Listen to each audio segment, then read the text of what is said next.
Ted केजेलेस्की सिर्फ 25 साल का था जब वो यूएस बर्कली में सबसे यंग कॉलेज प्रोफेसर बन गया। ये उसके लिए एक सक्सेसफुल कैरियर की शुरुआत होनी चाहिए थी, लेकिन टेड के लिए ये एक ऐसी राह बन गई जो उसे अमेरिका का सबसे नोटोरियस क्रिमिनल बना देती है। ये है एक शॉकिंग कहानी एक रिस्पेक्टेड टीचर की जो एफबीआई के मोस्ट वांटेड लिस्ट तक पहुंच गया। टेड केजेलेस्की डेंजरसली स्मार्ट था, यानी कि उसका दिमाग बहुत तेज था और बहुत शातिर था। 10 साल की एज तक लोग उसे जीनियस कहने लग गए थे।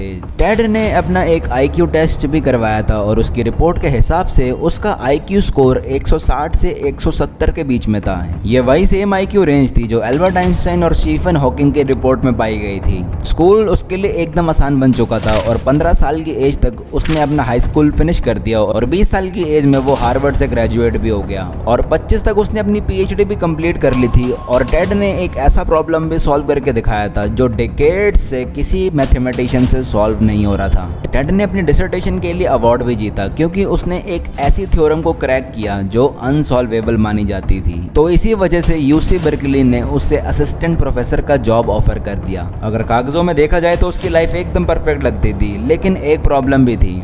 टेड को टीचिंग बिल्कुल पसंद नहीं थी, ना उसे स्टूडेंट पसंद थे, ना जॉब और ना लोगों के साथ रहना। इवन टेड का अपना भाई भी नोटिस करता था कि टेड खुश सा नहीं लगता।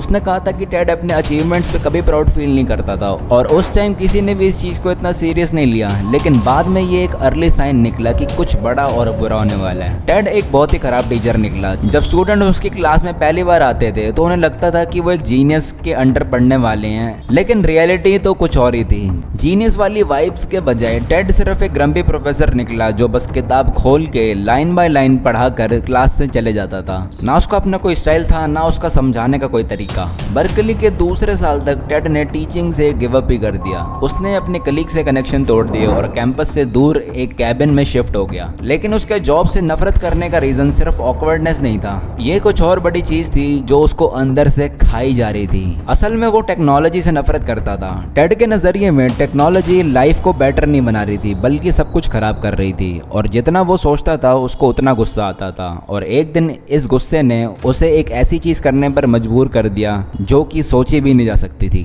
लेकिन सवाल ये था कि क्यों एक आइंस्टाइन लेवल टीचर को टेक्नोलॉजी से इतनी प्रॉब्लम थी। एक ऐसी वर्ल्ड जहां सबका गोल सिर्फ ये था कि ज्यादा से ज्यादा चीजें प्रोड्यूस की जाए, वो भी सबसे फास्ट स्पीड पर। और इस रेस को जीतने के लिए सोसाइटी ने टेक्नोलॉजी पर बहुत ज्यादा डिपेंड करना शुरू कर दिया था। प्रॉब्लम ये थी कि लोग अब खुद के कंट्रोल में नहीं रहे, सोसाइटी टेक्नोलॉजी पे ओवर डिपेंडेंट हो गई थी और टेड ये सब बर्दाश्त नहीं कर पा रहा था।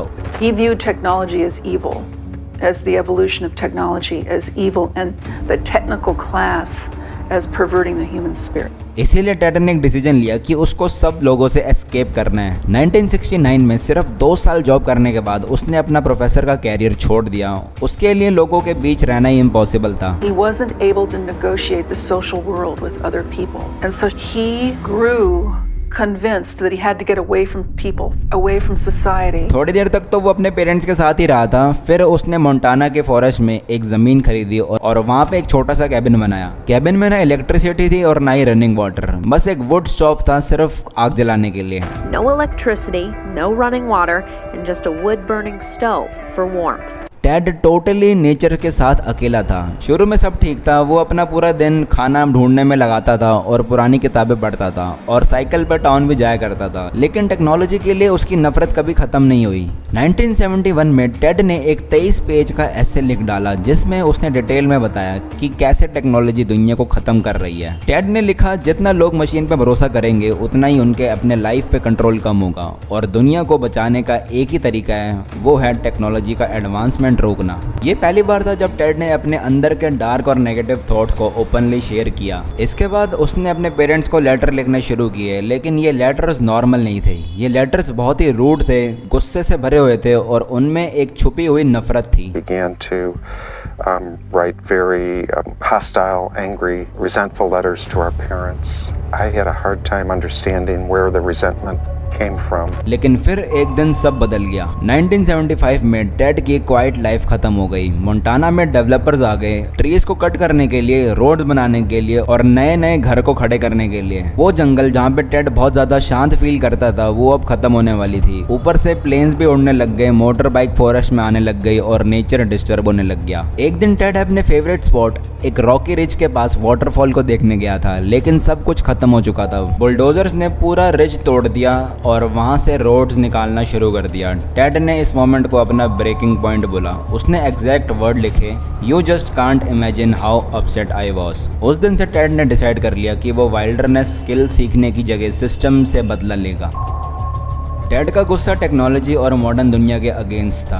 उसने डिसाइड किया कि वो उन जगहों पर अटैक करेगा जो टेक्नोलॉजी और प्रोग्रेस को रिप्रेजेंट कर रहे हैं। शुरुआत छोटी थी। पहले उसने अपने कैबिन के पास एक वेकेशन होम तोड़ दिया, फिर एक बुलडोजर को आग लगा दी और उसके बाद एक स्नो मोबाइल के पेट्रोल टैंक में चीनी डाल दी और थोड़ी ही देर बाद उसने कंस्ट्रक्शन इक्विपमेंट को स्मैश कर दिया। लेकिन टेड अभी भी सेटिस्फाइड नहीं था। उसका टारगेट सिस्टम था, सिर्फ मशीन्स नहीं। और तभी उसने एक पागलपन भरा आइडिया सोचा। वो बॉम्ब्स बनाएगा और उनको छोटे पैकेट्स में डाल के उन लोगों को मेल करेगा जिनका टेक्नोलॉजी को बढ़ाने में सबसे ज्यादा हाथ था। टेड का पहला टारगेट था प्रोफेसर बकली क्राइस्ट, जो नॉर्थ वेस्टर्न यूनिवर्सिटी के इंजीनियर प्रोफेसर थे। टेड के नजरिए में बकली टेक्नोलॉजी को उसी तरीके से प्रमोट करता था जिस तरीके से टेड उस टेक्नोलॉजी को हेट करता था। टेड ने एक छोटा सा बॉम्ब बनाया और एक पैकेज के अंदर डाल के छुपा दिया। उसके बाद उसने वो पैकेज बकली के नाम से मेल कर दिया। 25 मई 1978 को वो पैकेज नॉर्थ वेस्टर्न यूनिवर्सिटी तक पहुंच गया। उस पे बकली का नाम था लेकिन कोई प्रॉपर रिटर्न एड्रेस नहीं था।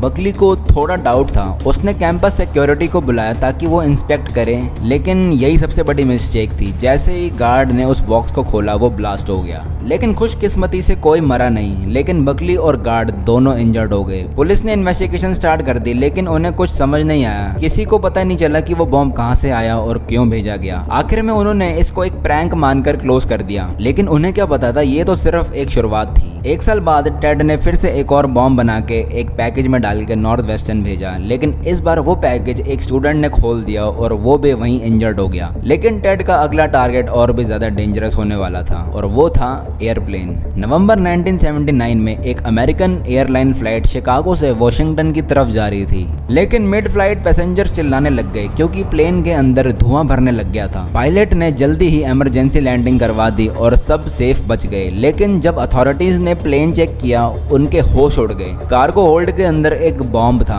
We found that it contained a barometric switch and some other initiating components, batteries, wires, and a container for the explosive charge. और इसको इस तरीके से डिजाइन करा गया था कि जैसे ही प्लेन एक सर्टेन हाइट पे पहुंच जाए तो उसी टाइम ये बॉम्ब एक्सप्लोड हो जाए। लेकिन एक माल फंक्शन की वजह से वो ब्लास्ट नहीं हुआ और प्लेन बॉम्बिंग एक फेडरल क्राइम था, तो केस FBI को दे दिया गया। जब FBI ने बॉम्ब का स्ट्रक्चर देखा तब उनको रियलाइज हुआ कि ये तो वही सेम नॉर्थ वेस्टर्न बॉम्ब जैसा ही लग रहा है।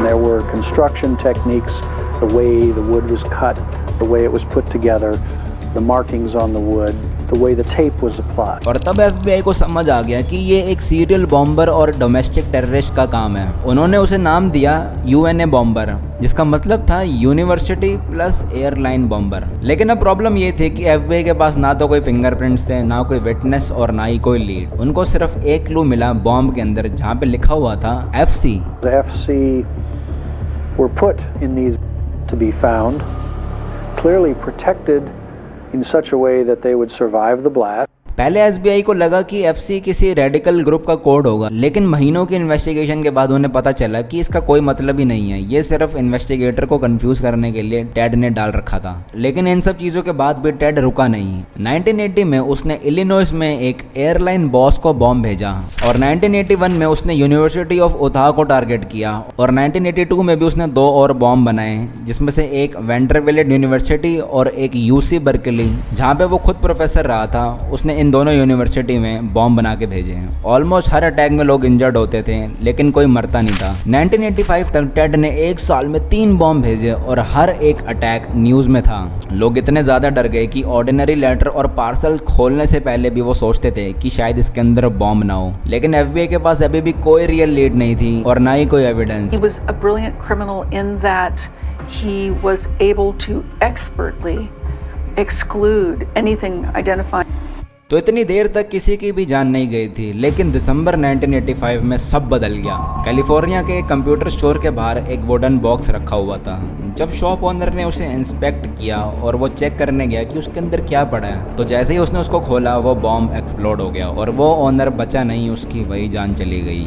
ये यूएनए बॉम्बर का पहला मर्डर था। अब FBI और भी ज्यादा सीरियस हो गई थी। 2 साल बाद फरवरी 20, 1987 को टेड ने एक और बॉम्ब ड्रॉप किया सॉल्ट लेक सिटी के एक कंप्यूटर स्टोर में। जब वो पैकेज डिलीवर कर रहा था, स्टोर की सेक्रेटरी ने उसे विंडो से देख लिया। वो हुडी और डार्क सनग्लासेस पहनकर आया हुआ था और उसने अपना चेहरा छुपाने की कोशिश करी थी। सेक्रेटरी ने उस वक्त ज्यादा सोचा नहीं और उस चीज को इतना सीरियस नहीं लिया, लेकिन 1 घंटे बाद जब पैकेज एक्सप्लोड हुआ और स्टोर ओनर इंजर्ड हो गया, तब उसने पुलिस को उसी आदमी के बारे में बताया। उस लेडी के डिस्क्रिप्शन पे एक स्केच बनाया गया और पहली बार FBI के पास एक आइडिया था कि यूएनए बॉम्बर कैसा दिखता है। ये स्केच हर टीवी चैनल्स पे दिखाया गया, लेकिन टेड फिर भी सेफ था। वो स्केच इतना भी एक्यूरेट नहीं था तो उसकी आइडेंटिटी रिवील नहीं हुई, लेकिन टेड अब समझ चुका था कि FBI उसके करीब आ सकती है और वो डर चुका था। उसके बाद टेड 6 साल तक चुप रहा। उसने कोई भी अटैक नहीं करा, ना ही उसने कोई बॉम्ब मेल करा। FBI सोचने लगी शायद वो खत्म हो गया है, लेकिन वो गलत थे। पुलिस के उस स्केच ने टेड को डरा दिया था, इसीलिए वो 6 साल तक चुप रहा। लेकिन 1993 तक उसका कॉन्फिडेंस वापस आ गया और फिर से उसने धमाके शुरू कर दिए। टेड का अगला टारगेट था डॉक्टर चार्ल्स एप्स्टेन, जो कि यूनिवर्सिटी ऑफ सैन फ्रांसिस्को के साइंटिस्ट थे। 22 जून 1993 को एप्स्टेन को एक पैडेड एनवेलप मिला और जैसे ही उन्होंने उस एनवेलप को खोला, बॉम्ब ब्लास्ट हो गया। सिर्फ 2 दिन बाद ही टेड ने एक और हमला कर दिया। इस बार पैकेज गया डॉक्टर डेविड गैलेंडर के पास, जो कि येल यूनिवर्सिटी के एक मशहूर कंप्यूटर साइंटिस्ट थे। जैसे ही उन्होंने उस एनवेलप को खोला, वो बॉम्ब वही एक्सप्लोड हो गया। दोनों अटैक्स ने हेडलाइन बना दी। सबको समझ आ गया यूएनए बॉम्बर वापस आ गया है। 1994 में टेड ने दोबारा अटैक करे और सिर्फ 5 महीने के अंदर उसने 2 और बॉम्ब्स भेजे। इस बार 2 लोग अपनी जान खो चुके थे, लेकिन टेड चाहता था कि लोगों को ये रैंडम अटैक ना लगे, लोगों को समझ आए कि वो ये सब क्यों कर रहा है, और इसीलिए उसने डिसाइड करा कि अब वो पूरी दुनिया को एक मैसेज भेजेगा। और जून 1995 में टेड ने एक 35,000 वर्ड का ऐसे भेजा मेजर न्यूज़पेपर्स को, जैसे कि न्यूयॉर्क टाइम और वॉशिंगटन पोस्ट। और साथ ही में उसने एक धमकी भी दी कि अगर आप मेरा ऐसे पब्लिश करते हो तो मैं इन बॉम्बिंग्स को रोक दूंगा, और अगर तुमने ऐसा नहीं करा तो और लोग मरेंगे। Wanted them to consider publishing that essay, and if they did, he would make an agreement to cease committing. Newspaper के लिए ये एक इम्पॉसिबल डिसीजन बन चुका था। अगर वो इस चीज़ को पब्लिश करते तो एक टेररिस्ट की आइडियोलॉजी स्प्रेड हो जाती, और अगर नहीं करते तो लोगों की जान जाती। और फाइनली 19 सितंबर 1995 को वॉशिंगटन पोस्ट ने उस ऐसे को पब्लिश कर दिया और उसको नाम दिया गया यूएनए बॉम्बर मैनिफेस्टो, जिसका ऑफिशियल टाइटल था industrial society and its future. It was all there today, all 35,000 words of the Unabomber's message to America. Manifesto में टेड ने अपनी सोच को समझाया लोगों को, और उसका कहना था कि टेक्नोलॉजी दुनिया को तबाह कर रही है और हम इंसान एक मशीन के छोटे से कॉग बन गए हैं। और उसने लोगों को वार्न किया कि एक दिन टेक्नोलॉजी इंसान का DNA तक बदल देगी। His purpose was to wake people up to the dangers of technology. देखो, टेड खुद के लिए एक टेररिस्ट नहीं था, वो दुनिया को बचा रहा था। और उस ऐसे ने पूरे अमेरिका में डिबेट छेड़ दी। कुछ लोग उसे जीने समझने लग गए और कुछ लोगों ने उसे नॉनसेंस बोला। लेकिन FBI के लिए ये एक गोल्डन चांस था, क्योंकि करोड़ों लोग उस मैनिफेस्टो को पढ़ रहे थे और शायद कोई उसकी हैंडराइटिंग स्टाइल को पहचान ले। It was recognizable. Somebody in reading this, we hoped, would read it and say, I remember that guy. He was sat next to me in class. और वही हुआ। एक इंसान ने तुरंत ही उस राइटिंग स्टाइल को पहचान लिया, और वो था टेड का अपना छोटा भाई डेविड। डेविड को ऐसे पढ़ते ही टेड के पुराने लेटर्स याद आ गए। उसने अपने वाइफ के साथ मिलकर टेड के पुराने लेटर्स को कंपेयर करा और सिमिलैरिटीज ने सबको शॉक कर डाला। एक जगह टेड ने खुद को कूल हेडेड लॉजिशियन बोला था। यही फ्रेज मैनिफेस्टो के पैराग्राफ 18 में भी था। There were phrases that appeared in the manifesto that were unusual, spellings that appeared that were unusual, and David recognized him.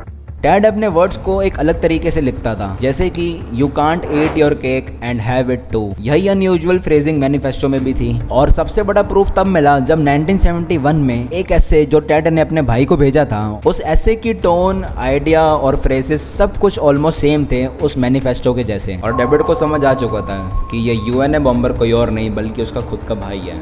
फरवरी 1996 में डेविड ने अपनी जिंदगी का सबसे टफ डिसीजन लिया। उसने अपने भाई को पुलिस के हवाले करने का फैसला करा और उसने एफबीआई को टेड का 1971 वाला एसे भी दे दिया। तो एक्सपर्ट्स ने उन एसे और मैनिफेस्टो को कंपेयर करा और उन्होंने 160 से भी ज़्यादा मैचिंग फ्रेजेस और पैटर्न्स फाइंड करे। Very clear to us, many of us in the task force, that the similarities were more than coincidental. और ये कोई कोइंसिडेंस नहीं था, ये प्रूफ था। एफबीआई को फाइनली मिल गया था अपना यूएनए बॉम्बर। 17 साल के बाद एफबीआई के पास फाइनली एक रियल सस्पेक्ट था और 3 अप्रैल 1996 को सुबह 5 बजे एफबीआई ने अपना ऑपरेशन शुरू कर दिया और एजेंट्स टेड के रिमोट कैबिन के आसपास कमांड पोस्ट बनाकर रेडी हो गए थे और 2 एजेंट फॉरेस्ट ऑफिसर बनकर टेड के दरवाजे पर गए और बस डायरेक्शन पूछने का ड्रामा करा। जैसे ही टेड ने पीछे मुड़कर देखा तो एफबीआई ने उसे पकड़ लिया। He looked just absolutely disheveled. He looked like he was covered with soot.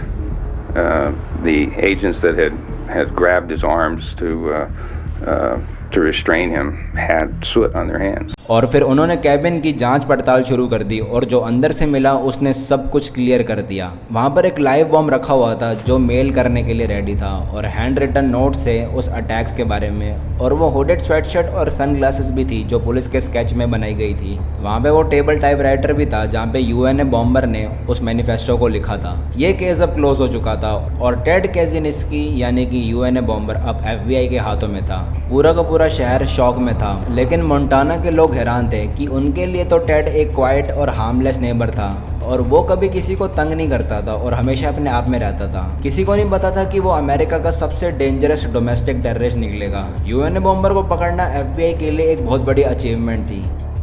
तो अप्रैल 1996 में टेड को कोर्ट के सामने लाया गया। उस पर 10 काउंट्स ऑफ बॉम्बिंग और भी कई चार्जेस लगाए गए थे। सबूत इतने स्ट्रॉन्ग थे कि बचने का कोई चांस नहीं था। लेकिन टेड के लॉयर के पास एक प्लान था। उनका कहना था कि कोर्ट में ये दिखाया जाए कि टेड एक पागल इंसान है ताकि उसे डेथ पेनल्टी ना मिले। लेकिन टेड ने इस प्लान को रिफ्यूज़ कर दिया। उसका मानना था कि अगर उसे पागल बताया गया तो उसकी सारी मेहनत बेकार चली जाएगी और उसका मैसेज खत्म हो जाएगा। इसीलिए उसने लड़ना शुरू किया। पहले उसने अपने लॉयर्स को निकालने की कोशिश की, फिर उसने अपनी ज़िंदगी ख़त्म करने की भी कोशिश की, लेकिन गार्ड्स ने उसे बचा लिया। इसके बाद टेड को साइकोलॉजिकल टेस्ट के लिए भेजा गया। 6 दिन के एनालिसिस के बाद डॉक्टर ने बोला कि टेड को स्किज़ोफ्रेनिया डायग्नोज हुआ है। टेड ने बोला कि वो मेंटली इल के लेबल को कभी नहीं मानेगा, चाहे जो मर्जी हो जाए। और 22 जनवरी 1998 को टेड ने अपने सारे जुर्मों को कबूल करा और कोर्ट ने उसे 8 बार लाइफ इम्प्रिजमेंट की सज़ा दी। उसके बाद गवर्नमेंट ने उसका कैबिन सीज कर दिया और कैबिन के सामान को ऑक्शन करके